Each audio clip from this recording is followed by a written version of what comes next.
बोलो शिव शंकर भगवान की जय, उमापति महादेव की जय, गणपति महाराज की जय। हे मेरी माई सच्चियां जोतां वाली माता, तेरी सदा ही जय। मेरे प्यारे से भक्तों, हम आपको भगवान कार्तिकेय जी के अन्य लीलाओं का वर्णन सुनाने जा रहे हैं। एक बहुत ही पुरानी बात है कि काशी जी में एक नारद नामक एक ब्राह्मण था। उस ब्राह्मण ने अजामेघ यज्ञ करना प्रारंभ किया। अजामेघ यज्ञ में यह अभिप्राय होता है कि उसमें यज्ञ पशु के लिए बकरे का बलि दिया जाता है और वह तब स्कंद के बकरा जो वरुण ने भेंट किया था, वह स्कंद की इच्छा जानकर नारद ब्राह्मण के घर की ओर चल दिया। नारद ने उस बकरे को यज्ञ के लिए सब प्रकार से योग्य समझकर वह ले जाकर अपने घर में बांध लिया और यज्ञ के लिए संपूर्ण सामग्री एकत्रित करने लगा। संयोगवश नारद को किसी दूसरे गांव में जाना पड़ गया, क्योंकि यज्ञ के लिए मुहूर्त बीता जा रहा था और सामग्री ले आना अति उचित था। इसलिए वह उस बकरे को बांधकर अपने अन्य नगरों में चला गया। इधर जब वह घर से चला गया तब वह स्कंद जी का बकरा उस जगह से भाग खड़ा हुआ और फिर वह सातों द्वीप पृथ्वी को जीतकर पृथ्वी के नीचे पाताल लोक में जा पहुंचा और वहां भी उसने सभी लोग को जीत लिया। फिर वहां से वह आकाश मार्ग से आकाश पर पहुंच गया और आकाश मार्ग में जो भी आए सभी को जीत लिया और वह विष्णुपुरी में जा पहुंचा। तब जब नारद ब्राह्मण उस गांव से लौट कर आया तब उसने अन्य नगरों वालों से पूछा कि क्या आपने हमारे बकरे को देखा है। उस पर सभी नगरवासियों ने कहा कि हे ब्राह्मण देवता, आपका बकरा जो था वह दिखा नहीं कहीं जाते हुए, पर उसके शरीर में जो तेज चमक रहा था वह सूर्य के समान था। अतः वह बकरा नहीं था, वह कोई अन्य देवता का स्वरूप धारण करके आपके बकरे के स्वरूप में आपके घर बंधा हुआ था। अतः नारद ब्राह्मण बकरे के इस प्रकार चले जाने पर अत्यंत चिंतित हुआ।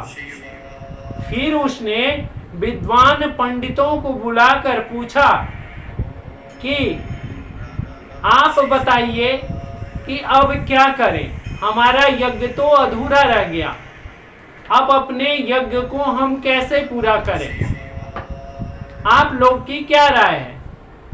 मेरा तो परिश्रम अब व्यर्थ हो गया, अब मैं क्या करूं। स्कंद का यह चरित्र जानकर सब ब्राह्मण कहने लगे कि हे ब्राह्मण देवता, तारक दैत्य के वध के लिए भगवान शिवजी ने स्कंद जी का अवतार ग्रहण किया है और उनको सभी देवताओं ने अपने अपने अस्त्र शस्त्र दिए हैं।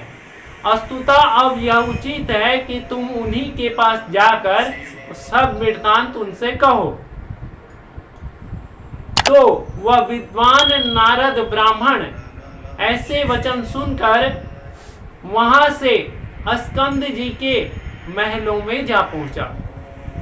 वहां जाकर उसने द्वारपालों से कहा कि हे द्वारपाल, आप मुझे भगवान स्कंद जी से मिलने की आज्ञा दे दीजिए, क्योंकि मेरा मनोरथ केवल वही पूरा कर सकते हैं।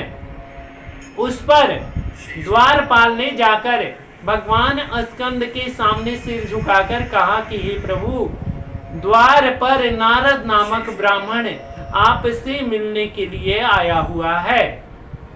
तब भगवान स्कंद जी ने कहा कि हे द्वारपाल, आप शीघ्र जाओ और उनके चरणों को धो और उनकी स्तुति करते हुए आदर सहित हमारे पास ले आओ, क्योंकि वह नारद ब्राह्मण इस पर वह नारद नामक ब्राह्मण भगवान स्कंद जी के चरणों में सिर नवाकर बोला कि हे प्रभु, आपके राज्य में मैं यज्ञ करना चाहता था। अजामग यज्ञ मैं कैसे पूर्ण करूं? मेरा बकरा ही कहीं गुम हो गया है। ब्राह्मण के यह वचन सुनकर स्कंद जी ने अपने गण वीरभद्र से कहा कि हे वीरभद्र, आप उस बकरे को ढूंढ कर लाओ। वीरबाहु अपनी सेना सहित बकरे की खोज में निकल पड़े।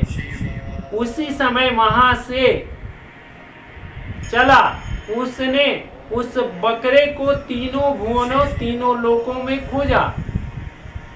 उसके बाद विष्णु लोक में उपद्रव मचाते हुए उस बकरे को देखा गया। वीरबाहु ने उसको सींग से पकड़कर घसीटते हुए भगवान स्कंद जी के शरण में सौंप दिया। स्कंद उस बकरे को देखकर हंसते हुए उस पर आरूढ़ हो गए। फिर उन्होंने अपने वाहन के बल को दिखलाने के लिए उसको इतना बल दिया कि वह मन की गति के समान अनायास ही तीनों भुवनों में फिर आया। एक मुहूर्त में वह तीनों लोग 14 भुवन घूमकर आ गया। जब स्कंद जी लौटकर घर पहुंचे तो प्रसन्न होकर उससे नीचे उतरकर भीतर गए। तब वह नारद नामक ब्राह्मण स्कंद जी से कहा कि हे महाराज, अब मेरे यज्ञ का समय आ गया है, सो आप बकरा हमें दे दीजिए।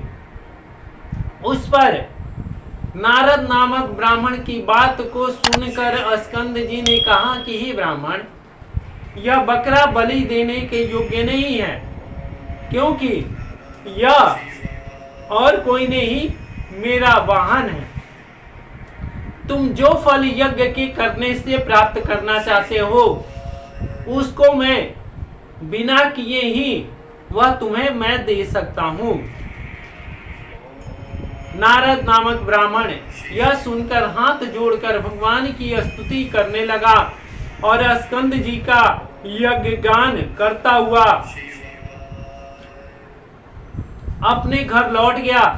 तब देवता तथा मुनीश्वरों ने भगवान स्कंद जी की स्तुति करने के पश्चात निवेदन किया कि स्वामी, हमारे ऊपर अनेक प्रकार के कष्ट और उपद्रव तारक नामक दैत्य फैला रहा है, आप उसको शीघ्र ही नाश कीजिए।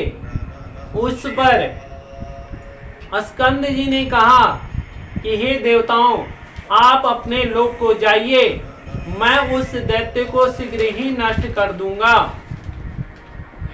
अब तक जो कुछ भी हुआ उसे आप सभी भगवान शिव जी की लीला समझिए, और शिव जी अपने भक्त को सदैव आनंद ही प्रदान करते हैं, परंतु दुष्टों के लिए वे भयानक काल के समान है। इस प्रकार स्कंद जी के मुख से शिव जी की लीला का वर्णन सुनकर सभी देवता अत्यंत प्रसन्न हुए और जय घोष करते हुए वे अपने अपने लोक को लौट गए। बोलो शिव शंकर भगवान की जय।